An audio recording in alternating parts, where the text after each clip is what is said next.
పురాణాల ప్రకారం విజయవాడ కనకదుర్గమ్మ ఆలయాన్ని అర్జునుడు నిర్మించినట్లు తెలుస్తోంది. పాండవుల్లోని అర్జునుడు ఇంద్రకీలాద్రి దగ్గర తపస్సు చేసి పరమేశ్వరు నుంచి పశుపతి అస్త్రాన్ని పొందుతాడు. తాను చేసే యుద్ధంలో విజయం దక్కాలని పరమేశ్వరుడిని కోరుతాడు. అందుకే ఈ ఊరికి విజయవాడగా పేరొచ్చింది. దక్షిణ భారతదేశంలో ప్రముఖ ఆలయాల్లో ఒకటైన దుర్గామల్లేశ్వర దేవాలయాన్ని 8వ శతాబ్దంలో నిర్మించినట్లు కొన్ని ఆధారాలున్నాయి. అయితే ఈ ఆలయ నిర్మాణానికి సంబంధించి మరికొన్ని కథలు కూడా ప్రాచుర్యంలో ఉన్నాయి.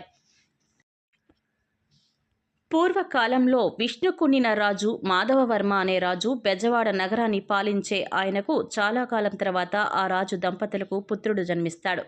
తను కూడా తన తండ్రిలాగా నీతి, నిజాయితీ, ధర్మంగా ఉండడంతో అందరూ తనను ఇష్టపడేవారు. అయితే ఓ రోజు రాజకుమారుడు పెంకి గుర్రంతో కూడిన రథంతో బయలుదేరాడు. అయితే దాన్ని అదుపు చేయడం అంత సులభం కాదు. అది చాలా